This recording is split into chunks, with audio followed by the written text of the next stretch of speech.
લોકોને સમજાવવાનો પ્રયત્ન કર્યો કે ભાજપ દ્વારા અને એનું ગલુડિયું આમ આદમી પાર્ટી દ્વારા કઈ રીતે લોકશાહીની કતલ થઈ રહી છે। અને મારા શબ્દો યાદ રાખજો, 4 તારીખે એ 2 દિવસ પહેલા અમે ગુલાલના કોથળા લઈ રાખશું। ગુલાલ કોંગ્રેસનો ઉઠશે। આમ આદમી પાર્ટી અને બીજેપીનું જો ઈલ્લું ન હોય તો મને જવાબ આપો કે જેલમાંથી છૂટીને માણસ ઘરે જાય કે હરિયાણા જાય? કેજરીવાલ સાહેબની વાત કરું છું હું। ધર્મનો 1% પણ તમારામાં હોય તો છેલ્લા 20 વર્ષમાં ગુજરાતમાં કેટલા મંદિર તોડવામાં આવ્યા અને કેટલા મંદિર પાડવામાં આવ્યા એનો ધર્મને નજર સમક્ષ રાખીને ઓફિશિયલી આંકડો જાહેર કરો, પછી ધર્મની વાત કરો અને ગુજરાતીઓને ગુમરાહ કરો।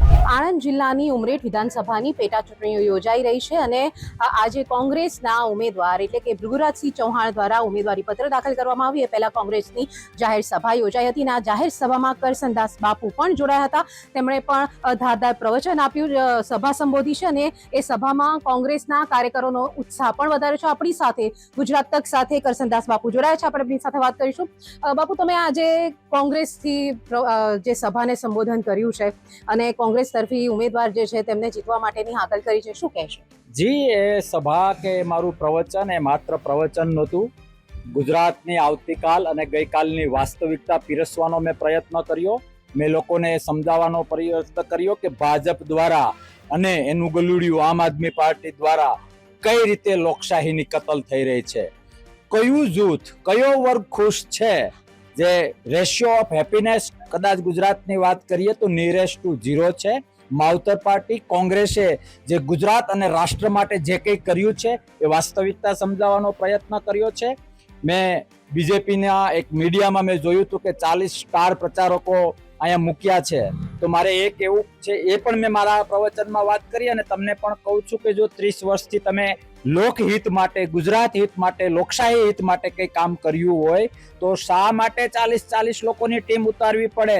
તમારા છોકરામાં એવી તો કઈ ખામી છે કે જેનું સગપણ કરાવવા તમારે 40-50 લોકોને કામ સોંપવું પડે?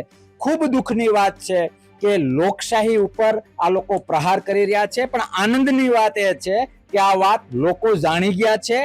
જે પણ માનો કે હિન્દુત્વની વાત હોય, સનાતનની વાત હોય, ડુપ્લિકેટ વિકાસની વાત હોય, બીજેપી દ્વારા થતો પ્રાંતવાદ હોય, જ્ઞાતિવાદ હોય, ધર્મવાદ હોય, આ બધું જ લોકો જાણી ગયા છે અને લોકોને વાસ્તવિકતા સમજાઈ ગઈ છે।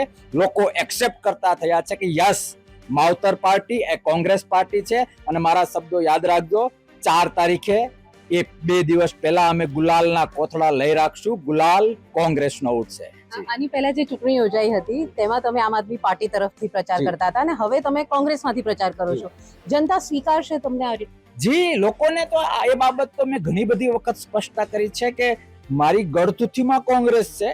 મેં NSUI વખતથી કોંગ્રેસમાં કામ કરેલું છે। મેં 27 રાજ્યોમાં DRO, PRO, મેમ્બરશિપ ઓફિસર આ તરીકે 27 રાજ્યોમાં અરજીની ટીમ અંડરમાં કામ કરેલું છે। હા, 4 વર્ષ હું ત્યાં ગયો હતો, 2 વર્ષમાં મને વાસ્તવિકતા સમજાણી, 2 વર્ષ એ લોકોને મેં સમજાવવાનો પ્રયત્ન કર્યો, પછી મને ખબર પડ્યું કે આમ આદમી પાર્ટી એ તો બીજેપીનું વેન્ટિલેટર છે, કારણ કે બીજેપીને ખબર પડી ગઈ છે કે હવે આપણા મુદ્દાઓ ચાલે એમ નથી। ગ્રાઉન્ડ લેવલે નફરત વધી ગઈ છે, હવે તો કોંગ્રેસ આવી રહી છે, તો બીજેપીનું જે મતવાળું ગણિત છે એ તો બધા જાણે છે કે એને બીજામાં રસ નથી, મતના ગણિતમાં રસ છે। તો હવે કોંગ્રેસને રોકવી હોય તો શું કરાય, કોંગ્રેસના મત તોડવા હોય તો શું કરાય? એટલે એણે આમ આદમી પાર્ટીને બટકું નાખવાનું ચાલુ કર્યું, પંપાડવાની વાત કરી। અને હું કોંગ્રેસમાં છું એટલે નથી બોલતો, કોઈ પણ અભ્યાસુ માણસને, કોઈ પણ જિજ્ઞાસુ માણસને તમે પૂછો, અન્ના સાહેબના આંદોલનમાં ફંડિંગ કોનું હતું? ફંડિંગ બાય સંઘ, જગ જાહેર છે। શીલા દીક્ષિતને બીજેપી દિલ્હીમાંથી હલાવી નહોતા શકતા, એટલે કેજરીવાલને ફંડિંગ કરીને ત્યાં એ કર્યું, પંજાબમાં કર્યું। સાહેબ, મારે એ પણ પૂછવું છે કે આમ આદમી પાર્ટી અને બીજેપીનું જો ઈલ્લું ન હોય તો મને જવાબ આપો કે જેલમાંથી છૂટીને માણસ ઘરે જાય કે હરિયાણા જાય? કેજરીવાલ સાહેબની વાત કરું છું હું। કાયદેસર પાવરને લીધે બધું થયું હોય ને છૂટા એ હરિયાણા ગયા, ત્યાં ગઠબંધન તૂટ્યું। સિંગલ પોઈન્ટ એજન્ડા છે કે બીજેપીને નુકસાન ના થવું જોઈએ। ચલો, હજી મારી વાતમાં કદાચ પાર્ટી પ્રેમ આવતો હોય, રાઘવજી તો અમારી પાર્ટીના નથી, રાઘવજી તો કોર કમિટીના છે। આમ આદમી પાર્ટીના જે મુખ્ય 4-5 લોકો છે એમાંના નિર્ણય લેનારા એક વ્યક્તિ છે, એને પણ હટાવી દેવામાં આવ્યા, કારણ કે એને એવું બોલ્યા કે જેને લીધે બીજેપીને નુકસાન થાય। એટલે આ બધી જ વાસ્તવિકતા આ ભાજપ અને આમ આદમી પાર્ટીનું જે ઈલું અમે લોકો સુધી લઈ જઈશું.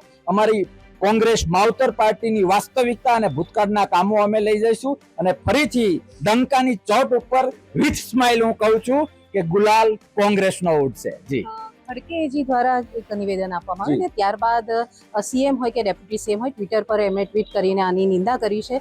ડેપ્યુટી સીએમનું ખાસ એવું કહેવું છે કે જે ગુજરાતે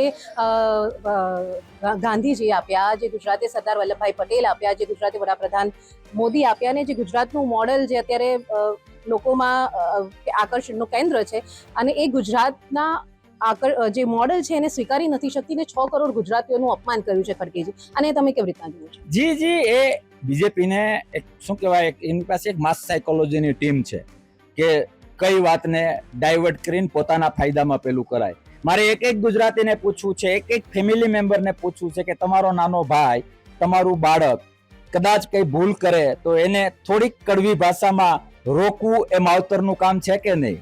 ખડગેજીના નિવેદનની વાસ્તવિકતા એ છે કે જે એજ્યુકેશનની જે હાલત થઈ છે, એક એંગલ તો એ હતું અને બીજું એંગલ જે એનો કહેવાનો અર્થ છે, આ લોકોને અર્થનો અનર્થ કરવાની આદત છે ને એમાં એ લોકો પાવરધા છે.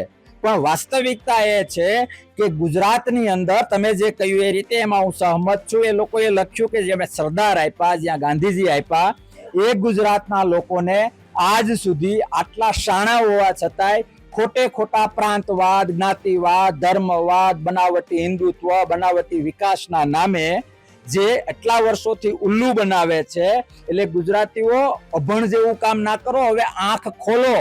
સાચો લોકશાહી પ્રેમી કોણ છે, સાચા કામો ગુજરાત અને રાષ્ટ્ર માટે કોણે કર્યા છે એ સમજવાનો પ્રયત્ન કરો.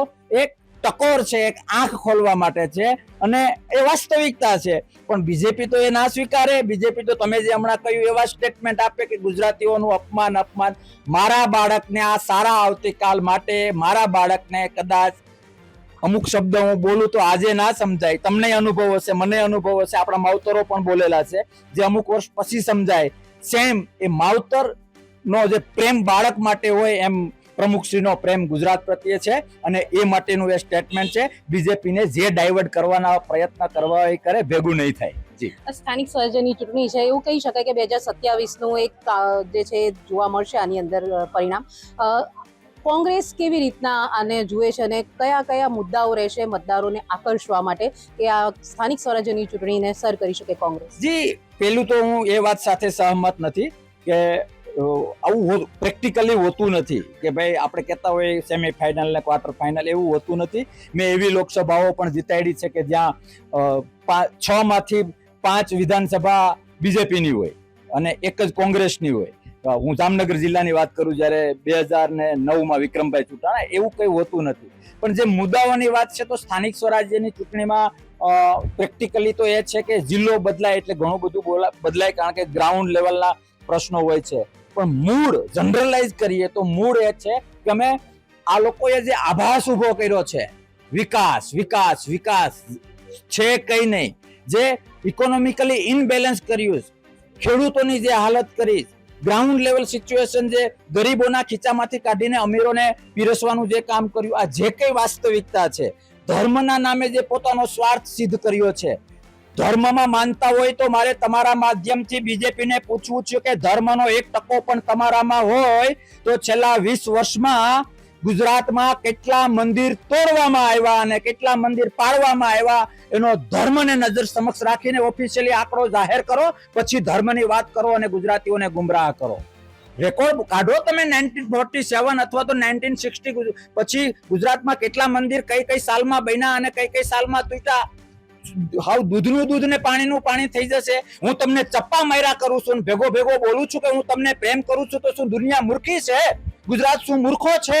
એક બાજુ મારા ચપ્પા મારવાનું ચાલુ છે ને એક બાજુ હું પ્રેમનો દાવો કરું છું. આ વાસ્તવિકતા અમે લોકો સુધી લઈ જઈશું, એક ગુજરાતી સુધી લઈ જઈશું. એક બાજુ આભાસનો પરપોટો છે અને એક બાજુ નક્કર વાસ્તવિકતા છે. શું પકડવું? ગુજરાતીઓ શાણા છે, નક્કી કરશે, વાસ્તવિકતાને જ સ્વીકારશે અને માવતર પાર્ટી કોંગ્રેસનો જય જયકાર થશે, ભરોસો છે. તમે હમણાં કીધું કે જેમ જિલ્લો બદલાય એમ લોકોની વિચારધારા બદલાય. વિચારધારા નહીં, મુદ્દાઓ બદલાય. મુદ્દાઓ અલગ એરિયામાં અલગ. માનો કે મેં જેતપુરનું જે અત્યારે આંદોલન કરું છું જુનાગઢ જિલ્લો હોય, પોરબંદર જિલ્લો હોય કે રાજકોટ જિલ્લો હોય, જે કેમિકલ એક સાયલેન્ટ અણુબોમ્બ છે, મેં મીડિયાને પણ ભૂતકાળમાં વાત કરેલી, તો એને લીધે ખેતી, પશુપાલનમાં ઇન્ફર્ટિલિટી, ધીરે ધીરે લોકોમાં ઇન્ફર્ટિલિટી, સ્કિનના પ્રોબ્લેમો, આ બધું આવી રહ્યું છે, કારણ કે ઇન્ડસ્ટ્રીઝ આ લોકોને રૂપિયા ફંડિંગ કરે છે. તો એને લીધે કઈ 3 એરિયાને અણુબોમ્બ જેવી અસર ના કરે. કહેવાનો મતલબ જિલ્લો બદલાય તો લોકલ પ્રોબ્લેમો અલગ અલગ જે હોય એ અમે અલગ અલગ રીતે કરીશું. પણ જ્યારે અમે પાવરમાં આવીશું ત્યારે ખાલી આ લોકોની જેમ આભાસ ઉપર નહીં જઈએ, વાસ્તવિક બેઝ ઉપર લોકશાહીના સિપાહી તરીકે ડંકાની ચોટ ઉપર પ્રોબ્લેમ કરતા સોલ્યુશન બાજુ ઇન્ટરેસ્ટ રાખીશું. જી, ઉમરેઠમાં આજે તમે આવ્યા, તમને અહીંયાનું વાતાવરણ કેવું લાગ્યું? પવન કઈ બાજુ લાગી રહ્યો છે તમને? ફરીથી કહું છું, 2 તારીખે ગુલાલના કોથળા લઈ રાખશું, 4 તારીખે ઉડશે. સભા આવી, અમે નેતાગીરી પ્રમાણે અમારું આગતા સ્વાગતા થયું. એ તો પણ મારો તો હું પણ જૂનો જર્નાલિસ્ટ છું, મારો આ શોખનો વિષય છે. હું એક એક કરીને લોકોને મળ્યો કે હકીકત શું છે, વાસ્તવિકતા શું છે. જમીન ખૂબ ફળદ્રુપ છે, વીઘે 5 ખાંડી થશે, ભરોસો છે. તમે હમણાં પહેલા કીધું કે મેં ઘણી ચૂંટણી જીતાડી છે. અગર ભૃગુરાજસિંહ અહીંયાથી જીતે છે તો એનો શ્રેય તમને આપી શકાય? શ્રેય શું છે, મને નથી લાગતું. એ મેન્ટાલિટીનો હું પર્સનલ માણસ છું જ નહીં. મારો પરિવાર અપ થાય તો પણ હું છું, ડાઉન થાય તો પણ હું છું. પરિવારનું નામ આગળ હશે તો દરેક સભ્યનું નામ આગળ રહેશે. વ્યક્તિ કેન્દ્રી હું ક્યારેય હતો નહીં અને સ્મશાન સુધી રહીશ નહીં. ચોક્કસથી તો આ હતા કરસનદાસ બાપુ, કે જેમના જે આજે ઉમરેઠ વિધાનસભાની જે પેટા ચૂંટણી યોજાવા જઈ રહી છે, અને કોંગ્રેસના જે ભૃગુરાજસિંહ ચૌહાણ છે તેમના દ્વારા જે ઉમેદવારી પત્ર ભરવામાં આવ્યું અને એ સમયે તેઓ હાજર રહ્યા હતા. તેમના દ્વારા એવું કહેવામાં આવી રહ્યું છે કે ઉમરેઠ વિધાનસભાની જે પેટા ચૂંટણી છે, સાથે જે સ્થાનિક સ્વરાજ્યની ચૂંટણી છે, તેમાં કોંગ્રેસનો ગુલાલ ચોક્કસથી ઉડશે. ત્યારે હવે આ પરિણામ ચૂંટણીના જ્યારે આવે છે ત્યારે જોવું રહેશે કે આ જે પવન જે છે, ગુલાલ છે, ભાજપનો ઉડે છે કે પછી કોંગ્રેસનો. હેતાલી શાહ, ગુજરાત, આણંદ.